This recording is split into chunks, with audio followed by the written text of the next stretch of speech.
Ashamaa harka fuuni kabajamtootaa fi jaalatamtoota qaroo miidiyaa oduu fi odeeffannoowwan kennan hangafoota isaanii dursuun isin dhageessisa. Oduu waliin kan isin waliin tursiisaa waan ameen shubbiseetii hanga dhumaatti nu faana bu'a.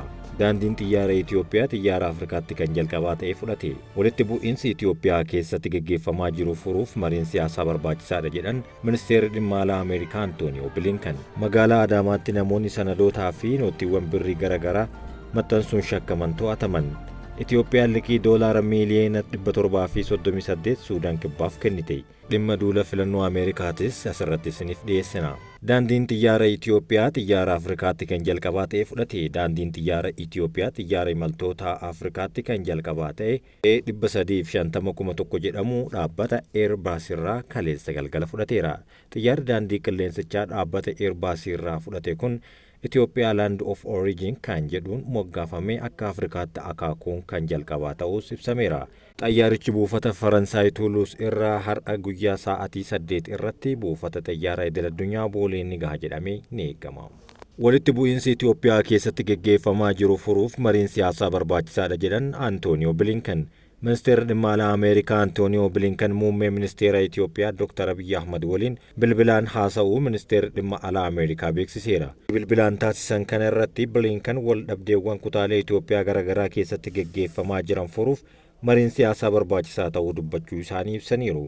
Itti dabaluunis Ameerikaan walitti bu'iinsa naannoo Amaaraa keessatti adeemaa jiru kan ishee yaaddesse ta'uu dubbachuu isaanii ibsichaan himameera. Dhimmoota haasawa bilbilaan taasisan irratti kaasan keessaa inni ijoon dhimma hojiirra oolmaa waliigaltee nagaa Piriitooriyaa ta'uu ibsameera. Antooniyoo Bilinkan biyya isaanii waliigaltee nagaa kana hojiirra oolchuuf tattaaffii Itoophiyaan taasiftu gargaaruuf qophii ta'uu isaanii ibsaniiru. Ministeerri dhimma alaa Ameerikaa fi ministeerri muummee Abiy Ahmad dhimma muddama gaanfa Afrikaatti dabalaa dhufe irrattis mari'achuu isaanii ministeerri dhimma alaa Ameerikaa ibseera.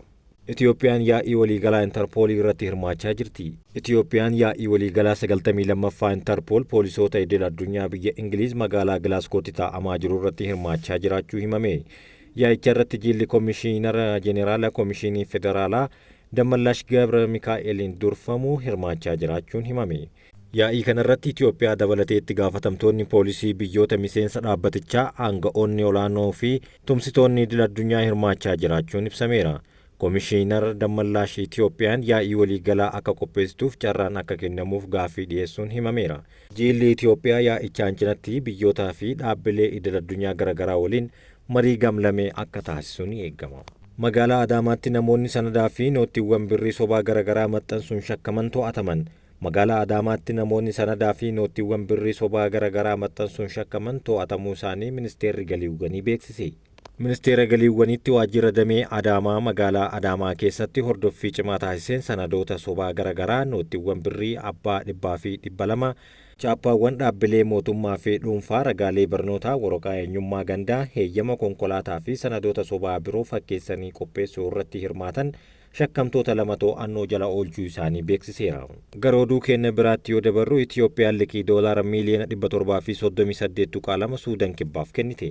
Manni marii bakka bu'oota uummataa walgahii idilee afuraffaa har'a geggeesseen waliigaltee liqii doolaara miiliyoona 738 mootummaa Itoophiyaa fi Suudaan kibbaa gidduutti mallatteessuu raggaasiseera. Liqiin kun Itoophiyaa fi Suudaan kibbaa daandii wal qunnamsiisuuf kan oolu yoo ta'u daandiin kun daangaa Itoophiyaa irraa ka'ee hanga Suudaan kibbaatti kiiloomeetira 220 kan dheeratu ta'a jedhan. Waliigalteen faayinaansii kun caamsaa 2023 kan mallatteeffame yoo ta'u manni maree ce'umsa biyyaalessaa Suudaan kibbaa ji'oota bajjii darbe raggaasisuu isaanii yaadatama. Waliigalteen liqii kun yeroo boqonnaa waggaa 5 kan qabu yoo ta'u waggoota 10 keessatti kan deebi'u ta'us ibsameera. Akkaataan liqii kun deebi'us kaashii mallaqaan yookaan boba'aan yoo ta'u biyyi liqii fudhate boba'aadhaan kan deebisu yoo ta'e baasii mataa isaatiin hanga poorti Suudaan geessuun dirqama ta'uu eerameera. Hojiileen adeemsa ce'umsa qonnaa irraa gara indastiriitti taasifamu saffisaan tumsaan hojjetamaa jira jedhame. Leenjii intarpireenarshiippii irratti xiyyeeffate qonnaan bultootaa fi horsiisee bultoota godina Baalee lamaanii Boorana Bahaa fi magaalaa Roobee hirmaachise giddugala leenjii Roobeetti kaa'amaa jira. Saganticha irratti kan argaman bulchaa itti aanaa godina Baalee obbo Abrahaam Haayilee akka jedhanitti adeemsa ce'umsa qonnaa irraa gara indastiriitti taasifamu saffisiisuuf hojiileen tumsaan xiyyeeffannoon hojjetamaa jiraachuu ni agarsiisu jedhan. Qonnaan bultoonni filannoowwan naannoo isaanii jiran hundatti fayyadamuun ce'umsa diinagdee akka fidanii fi mootummaan onnachiiftuuwwan adda addaa taasisaa jiraachuus himaniiru. Qonnaan bultoonni adda dureen leenjii carraa uumuu itti fayyadamanii bulchiinsa qabeenya mallaqaa irratti hubannoo akka uumanis kaka'umsi taasifameera. Itti gaafatamaan waajjira qonnaa godina Baalee obbo Aliyyii Muhammad gama isaaniitiin leenjiin qonnaan bultoonni adda dureen wabii midhaan nyaataa mirkaneessuu irra darbanii hojii galii dabalataa argamsiisuu irratti bobba'uuf kan gargaaru jechuun dubbatan. Adda duroonni hubannoo leenjicharraa argatan qabatamatti jijjiiruun ce'umsa gara indastiriitti taasifamu keessatti gahee isaanii akka bahatan dhaaman. Oduu biyya alaatiin duulli filannoo Ameerikaa taasifamaa ture xumurame. Walmorkiin guddaan geggeeffamaa kan ture duulli filannoo Ameerikaa xumuramuu sagalee kennuun ammoo har'a ni geggeeffama jedhama.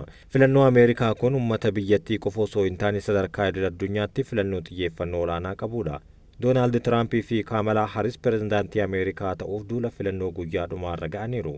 Guyyaa dhumaa kana irratti gareen duula filannoo Haaris gara Peensilvaaniyaatti yoo imalan ammoo gara kaaba Kaarolaayinaa fi Michiganitti ni imala jedhama. Guyyaa dilbataa Haaris uummata deeggarsaaf baheef dubbii goote keessatti waraana Gaazaa xumuruuf waan gochuu danda'an hunda akka godhan himaniiru. Tiraamp gama isaaniitiin waliin dhahuu adeemsa filannoo irratti geggeeffamaa jira jedha ragaa osoo hin dhiyeessin komati. Oduu sobaa fi waliin dhahuun filannoo Ameerikaa burjaajii hamaa uumuu BBC'n gabaaseera.